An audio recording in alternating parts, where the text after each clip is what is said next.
we're here with Marina and Greg, and I'm Mason with Bullpen, and we're here going to talk you through a multifamily ground-up development model. Marina has two different models to share, and Greg is going to run through and ask a few questions. So Greg has experience and is going to give the perspective here of a real estate developer, investor, and coach, because that's where he's an expert, taking people through these models and understanding them and pulling out the details. And so he's going to do that with Marina. And then Marina is a commercial real estate analyst that you can actually hire through the Bullpen platform. So you get on bullpen.com and bullpenre.com and find an analyst like Marina to help you level up your skills and match your deal flow with your analyst supply. Marina has over 12 years of experience underwriting ground up development projects across different asset classes. And we're really excited today to tap into her expertise on multifamily and specifically on ground up. So Marina, before we dive into your models here, why don't you tell us a little bit about your experience and what services you offer through Bullpen? Okay, thanks, Mason. Hi, I'm Marina. I have about 25 years of experience, both in ground-up development as well as operations. I started my career as an accountant, as a CPA, then I moved into asset management on the operating side, then got into ground-up development and redevelopment. I've been working on development, as Mason mentioned, for the past 12 years. I've done all asset types from office, retail, residential, low-income housing, hotels, you name it. I've worked on partnerships as well as joint ventures, so I'm very well aware of, working on land deals and working with waterfalls and all sorts of fun stuff. I went to McGill University, and I've been based in DC working on national portfolios for the past 25 years. And I've been consulting since August of 2019 full-time, providing assets like what you'll see today, and also consulting with real estate developers and investors. For Bullpen, I offer customized models for redevelopment and ground-up development, as well as working with real estate investors, looking at deals and analyzing them, looking at viability of deals, basically. So today we're going to look at a one-page summary that pretty much is used as a tool in the marketplace, so you can see if a deal actually works or not. And now you're going to be able to download after you watch this. And also we're going to be looking at a ground-up development residential model that can be customized in many different ways, but we're going to look at a ground-up development, and we're going to walk through some tips and how developers look at projects. And then Greg is going to ask me some questions, and hopefully we'll be able to cover quite a bit of ground with these two models for you. So with that, Perfect. Let's get started.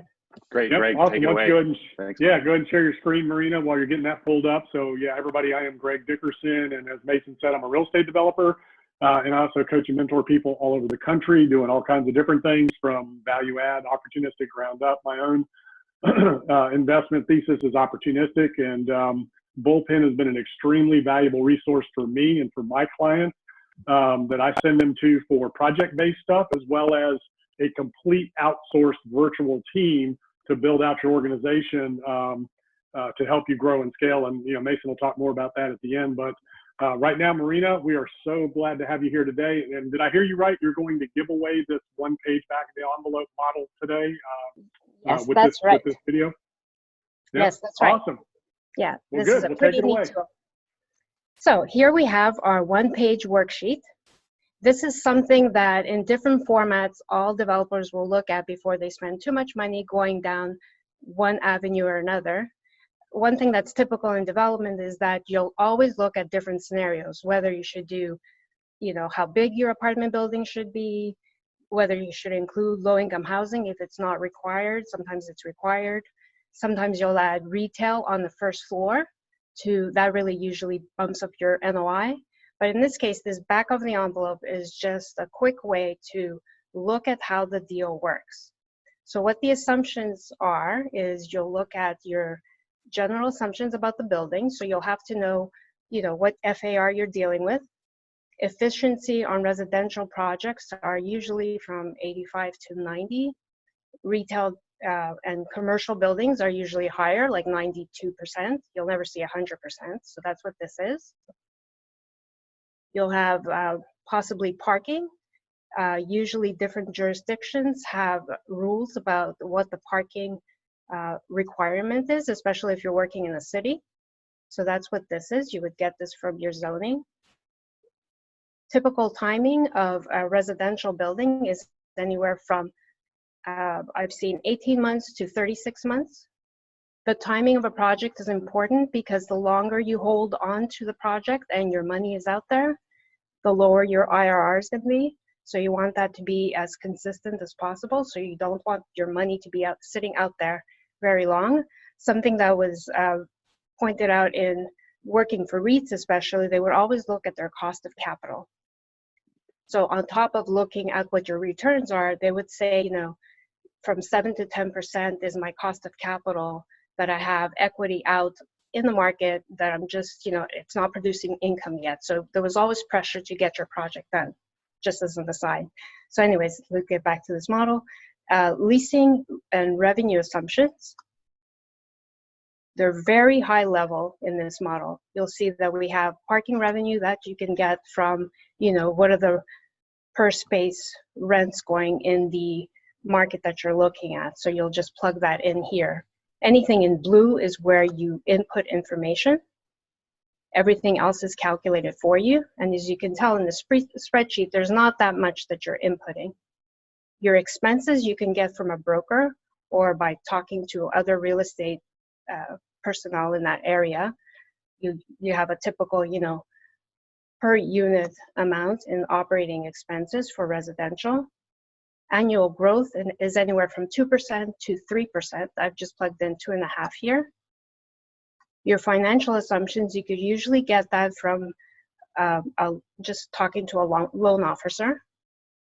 Loan to cost is typically from 60% to 80%. Interest rates, it'll be the going rate in your market.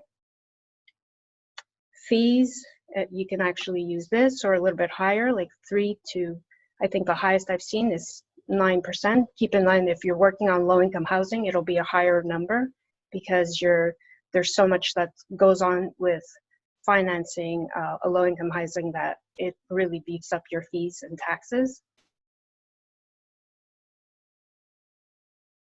Down here, you'll have your escalation.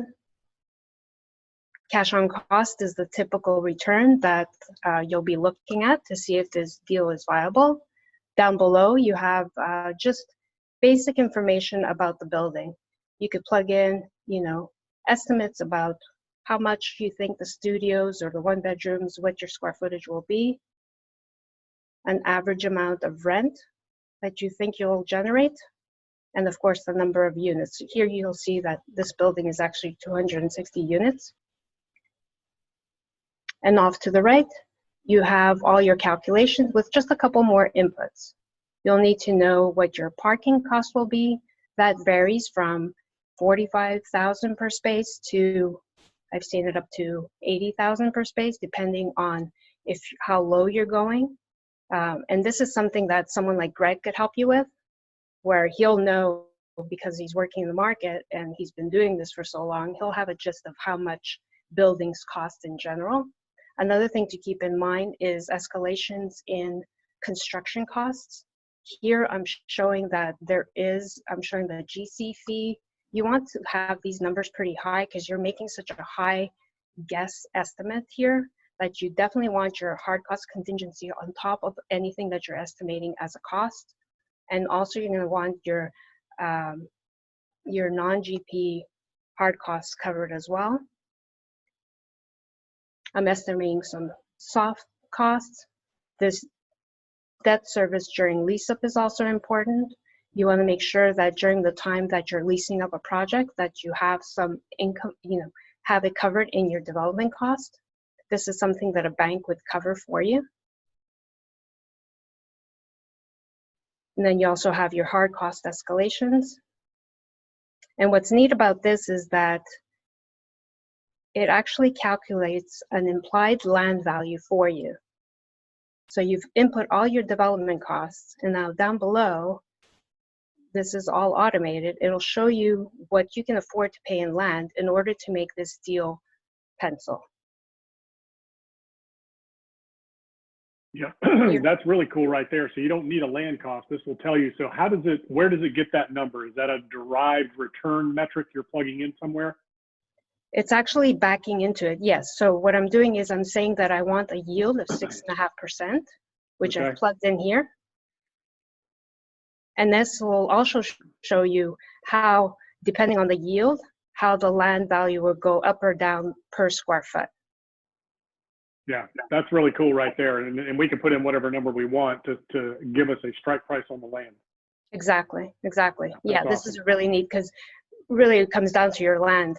This, if you can save some dollars on your land, Yep. your deal look a lot better. Do you have any other questions on this model? No, I think that was a great rundown, and we'll just go back through a couple of things. I love your institutional, set of goggles on, looking at this from an institutional perspective. So for everybody watching, there's a couple of things that are really great about having that perspective. Number one, your investors, the way they're going to scrub a deal that you're looking at, like this, these are the things that they're going to look for and the questions they're going to ask. And secondly, your lenders. So, this is just back of the envelope. When we get into the deeper model, your lenders are going to have more of an institutional viewpoint when they're looking at your assumptions that you need to defend. So right now, what this is, we're trying to decide, okay, do I move forward with this project? And if I do, how much do I pay for the land? So this is really awesome tool to help us get down there. And a couple of things you're going to need. So you don't need a land cost necessarily, but it's okay to have one in mind. You're going to need your construction cost information, which you're going to get from your general contractor or your CM firm, construction management firm, depending on the magnitude and who you're hiring. Like you said, site work, site development cost, parking.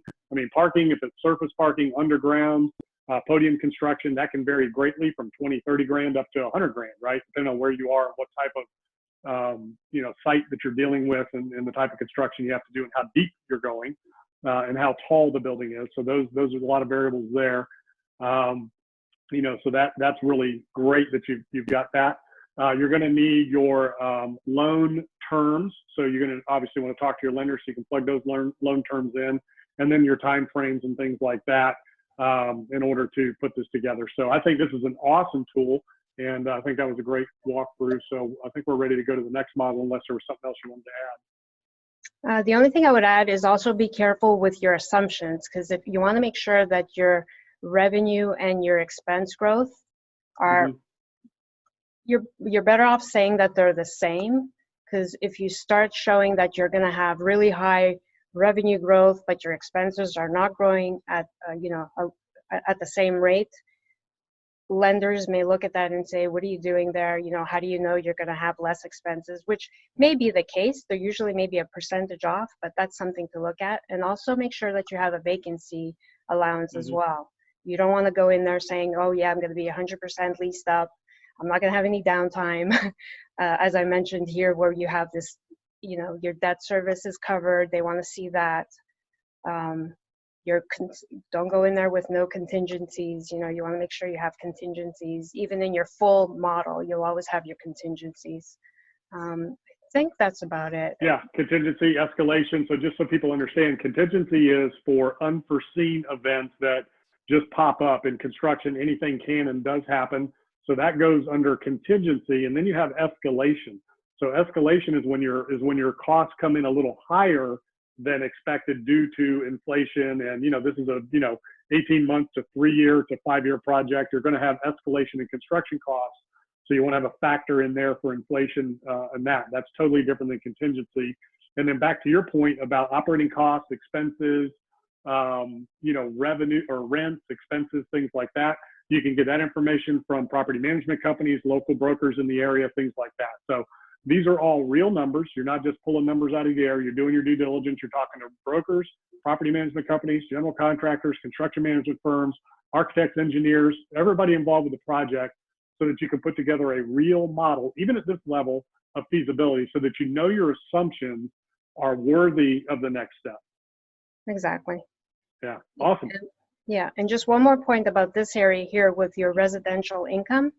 You don't necessarily have, I know you can see that I have detail here. If you even have an average square footage and an average rent for that area, you can pretty much manipulate this at this level to where it kind of makes sense that it's going to work out to that average, and that average net square footage. So, you know, don't get too caught up in what this detail is. It's really about what you're feeding into the numbers, which is down here. Yeah, I love that. You've got it broken out by the square foot, by the month, and by the unit. So that's awesome. Yeah, yeah. Okay, so let's get started with the ground up redevelopment or development. So I'm gonna.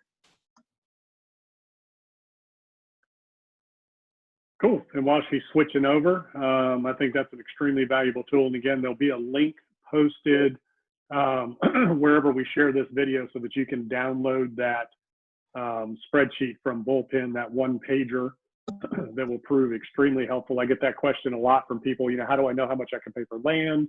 You know, how do I even start the process of figuring out what this development's going to cost and all that kind of stuff. And a lot of the information from that one pager, you know, can be used when you go to build out your full model as well. So you've got to compile all that information anyways. And then, you know, the full model will give us that deeper dive